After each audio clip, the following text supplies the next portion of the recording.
Eu quero te convidar para uma caminhada. Não é uma figura de linguagem. O texto que nós vamos abrir hoje é literalmente sobre uma caminhada. 2 homens andando 11 quilômetros com o coração pesado, com o sonho desmontado, carregando uma pergunta que talvez você já tenha feito. Deus, onde é que o Senhor estava quando tudo desabou? Esses 2 homens tinham seguido Jesus, tinham acreditado, tinham largado o que tinham, e agora Jesus estava morto, crucificado e sepultado. E eles estavam fazendo o que muita gente faz quando a dor aperta. Estavam indo embora, e no caso deles, indo embora de Jerusalém. Antes de eu abrir a Bíblia, eu preciso te perguntar uma coisa. Para que lado você está caminhando hoje? Para Jerusalém, onde está a promessa, ou para Emaús, para longe de tudo? Abra comigo então em Lucas capítulo 24, versículo 13, e que diz assim: naquele mesmo dia, 2 deles estavam de caminho para uma aldeia chamada Emaús, distante de Jerusalém, 60 estádios. Olha o detalhe que Lucas coloca logo na primeira linha, a direção. Eles estão indo de Jerusalém para Emaús, estão saindo do lugar da promessa, estão deixando para trás a cidade onde tudo aconteceu. A cruz, o túmulo vazio e outros discípulos. Estão voltando para casa, estão desistindo de tudo. E Lucas é preciso, 60 estádios, um estádio grego são cerca de 185 metros. 60 estádios são aproximadamente 11 quilômetros. 2 a 3 horas de caminhada a pé. Repara, eles não estão correndo, não estavam andando rápido, mas estavam andando devagar. 11 quilômetros de luto, 11 quilômetros de desilusão, 11 quilômetros repetindo um para o outro. Nós achávamos que era ele. E eu preciso te dizer uma coisa, a caminhada mais perigosa que existe não é a que você faz no escuro, é a que você faz na direção errada com a pessoa certa do lado. E continuando a palavra no capítulo, e aconteceu que enquanto conversavam, o próprio Jesus se aproximou e ia com eles. Os seus olhos, porém, estavam como que impedidos de o reconhecer. Jesus não aparece com um trovão, não desce em glória, ele simplesmente se aproxima e caminha junto com eles. E aqui Lucas escreve uma das frases mais intrigantes do evangelho inteiro. Os olhos deles estavam impedidos. A palavra no grego significa estavam sendo segurados. E repara na forma do verbo, é voz passiva. Alguém estava segurando. No mundo judaico, a voz passiva tinha uma função muito específica. Era a maneira referente de falar da ação de Deus sem pronunciar o seu nome. Os estudiosos chamam isso de passivum divino, ou seja, não foi cansaço, não foi o luto embaçando as vistas, não foi disfarce, foi um propósito.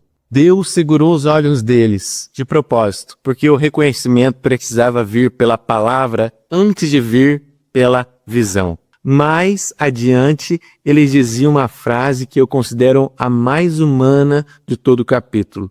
Ora, nós esperávamos que fosse ele quem havia de redimir Israel. Nós esperávamos. Esse é o som da expectativa quebrada. Eles tinham um projeto para Deus, tinham decidido como a redenção deveria acontecer, provavelmente esperavam um Messias político, alguém que expulsasse Roma e restaurasse o trono.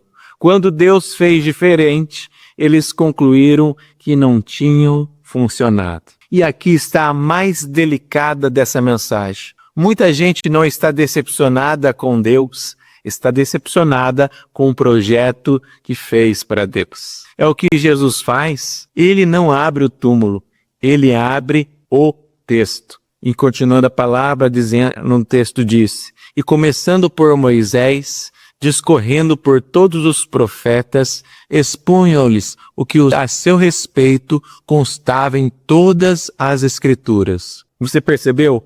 Começando por Moisés. E olha que Lucas usa a palavra todas, 2 vezes, com quem sublinha. Eu não sei exatamente quais textos Jesus citou naquela estrada. Eu não vou inventar para vocês. Lucas não nos deu essa lista, mas se eu olhar para os que os próprios apóstolos depois aplicaram a Cristo, eu imagino uma caminhada assim. Gênesis 3, o descendente que fere a cabeça da serpente. Gênesis 22, o filho amado e o carneiro no monte. Êxodo 12, o cordeiro sem defeito e o sangue na porta. Isaías 53, o servo ferido pelas nossas transgressões. Salmo 22, Zacarias 12, olharão para aquele a quem transpassaram. O Antigo Testamento inteiro é um mapa e o destino não é um lugar, é uma pessoa. Chegando na aldeia, diz a palavra, aconteceu algo que sempre me para. Está escrito assim: fez ele menção de passar adiante, mas eles os constrangeram, dizendo: fica conosco, porque é tarde e o dia já declina. O verbo grego aqui é prospoiomai, quer dizer, fez como se fosse continuar. Jesus, caminhando com você, ensina, esquenta o seu coração, mas ele não invade, ele espera ser convidado. É o mesmo Deus de Apocalipse 3 que diz: eis que estou à porta e bato. Se alguém ouvir a minha voz e abrir, eu entrarei e sairei com ele. O Deus do universo bate e espera. Agora entra o mundo judaico e ele aqui muda tudo. A palavra hebraica para mesa, ram, se pronuncia assim, ram, com aquele R raspado da garganta, como aquele carro. É a mesma palavra usada para a mesa dos pães da proposição no tabernáculo, em Êxodo 25. A mesa de casa ecoa no altar. Comer com alguém naquela época era selar aliança. Recusar uma refeição era rejeição pública de pacto.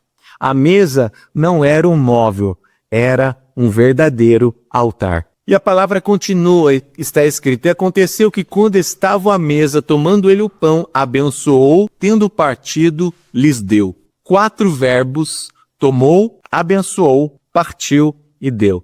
Exatamente os mesmos 4 verbos que Lucas usou na instituição da ceia.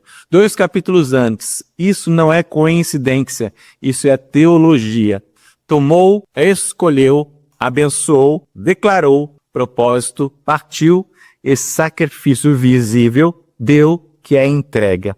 E olha o que isso significa: o pão inteiro alimenta um, o pão partido alimenta muitos. Não existe distribuição sem quebrantamento. E tem a inversão que quase ninguém percebe. No costume judaico, quem partia o pão era o senhor da casa, que significa Baal Habit. Era um ato de autoridade, ninguém mais fazia isso. Mas de quem era aquela casa? De Cleopas. Jesus chegou como convidado. E na hora da refeição, quem toma o pão, quem abençoa, quem parte, quem distribui? Sim, foi ele, foi Jesus. O hóspede assumiu o lugar de dono. E a palavra continua então: se lhes abriram os olhos e o reconheceram, mas ele desapareceu da presença deles.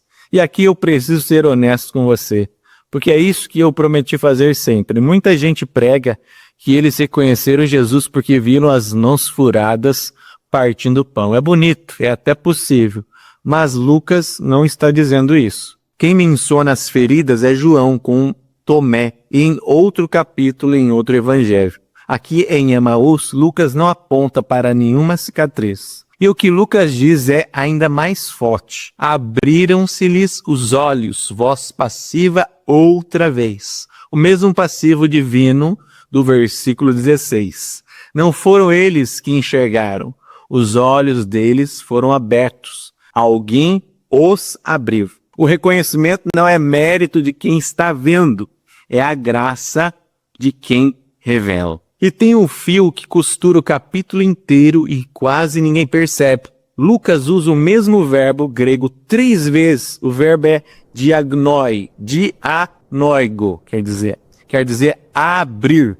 Versículo 31, abriram-se os olhos. Versículo 32, ele abria as escrituras. Versículo 45, ele abriu o entendimento. Emaús inteiro é sobre Deus abrindo o que estava fechado. Escrituras, olhos, entendimento. Nenhum dos três foi conquistado. Todos os três foram abertos. E aí eles dizem, não nos ardia o coração quando ele nos falava pelo caminho? A palavra grega é kaiomene, quer dizer queimando. E repara no tempo do verbo, o coração já estava ardendo antes de eles entenderem. A palavra trabalha em você antes de você perceber. E na mesma hora, diz a palavra, levantando-se, voltaram para Jerusalém. Na mesma hora, já era noite, já tinha andado 11 quilômetros, estavam exaustos e voltam os mesmos 11 quilômetros agora no escuro, agora na direção certa. Ninguém que encontra o Cristo ressuscitado continua andando para Emaús. Eu quero terminar com a pergunta de Emaús e ela é simples. Você vai convidar ele para ficar ou vai deixar ele passar adiante? Porque a boa notícia de Lucas 24 é esta: Jesus alcança quem está indo embora. Ele não esperou os dois voltarem para Jerusalém, ele foi até a estrada de Emaús. E ele senta à mesa com quem desistiu. Ele não espera você ficar forte. Ele senta com você no dia mais fraco da sua vida. Deus abençoe. Um grande abraço. Até mais.